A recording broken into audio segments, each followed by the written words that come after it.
অবাক হচ্ছেন রাস্তার ধারে এত কাগজের টুকরো দেখে? অবাক হওয়ার কিছু নেই, এটা তো হওয়ার ছিল।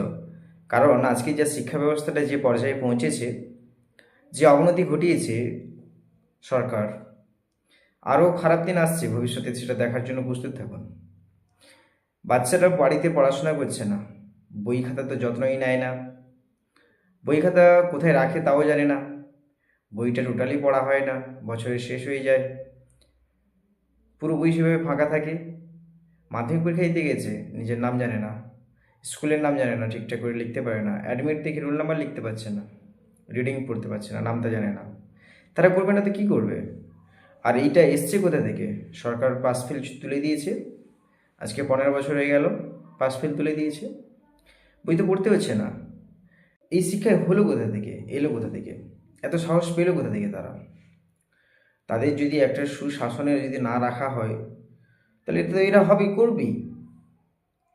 তার জন্য অবাক হওয়ার কিছু নেই, ভবিষ্যতে খুব খারাপ দিন আসছে। ক্লাসের মধ্যে যখন স্যারেরা ক্লাস নেন, তখন খারাপ কথা, ল্যাঙ্গুয়েজ ইউজ করছে, যেটা বাজে ভাষা প্রয়োগ করছে।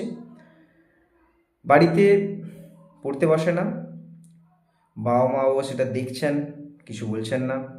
শিক্ষক যদি একবার একটু এক ঘা মেরেছেন, তাহলে ছাত্রছাত্রীদের সামনে কলার ধরে টেনে স্যারেদের উপর হামলা, গালিগালাজ করা। তারা সেখান থেকে সাহস পেয়েছে, সেখান থেকেই তারা স্পর্ধা পেয়েছে যে হ্যাঁ, এভাবে আমরাও কিন্তু কিছু করতে পারি। তো তারা ভবিষ্যতে কিন্তু সমাজের সমস্ত খারাপ কাজের সঙ্গে জড়িয়ে পড়বে। বলছি না সব ছাত্রছাত্রী, তবে 40 থেকে 50% এভাবেই রয়েছে।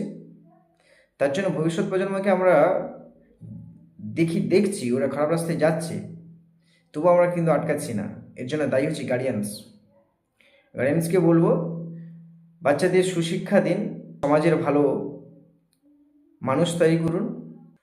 সরস্বতী পুজোতে সরস্বতী ঠাকুরের আমরা পুষ্পাঞ্জলি আগে দিতে যেতাম, এখন তারা সরস্বতী ঠাকুরের পুষ্পাঞ্জলি দিতে যায় না। সেই দিনটাকে তারা এনজয় করে নতুন নতুন বন্ধু বান্ধবীদের নিয়ে। তো এই শিক্ষা কোথা থেকে এসছে? কোথা থেকে পেলো এরা এত সাহস? আগে তো ছিল না। আর এখন পরীক্ষার দিন কেনই বা ওরা পৃষ্ঠা ছিঁড়ে ওড়াবে না? ওরা তো জানে না শিক্ষার মূল্য কী, জ্ঞান কোথা থেকে আসে। শিক্ষার দেবী সরস্বতীকে তো ওরা পুজো করেনি। আমাদের সময় আমরা বই খাতা কিনতে পারতাম না, তখন স্যারেদের অনেক রিকোয়েস্ট করলে স্যারেরা একটা দুটো বই জোগাড় করে দিতেন। দাদা দিদিদের কাছ থেকে পুরানো বই নিয়ে আসতাম, ওটা যত্ন করে রাখতাম, আবার ফেরত দিতাম, অন্য কেউ পড়তো। একটা পৃষ্ঠার কোনাও যদি মরে যেত, ওটাকে সোজা করতাম। তার জন্য গার্ডিয়ানসদের বলবো, বাচ্চাদের সুশিক্ষা দিন, বাচ্চাদের ভবিষ্যতের তাদের ভালো চিন্তাভাবনা করুন। ধন্যবাদ, ভালো থাকবেন, বাচ্চাদের সুশিক্ষা দেবেন।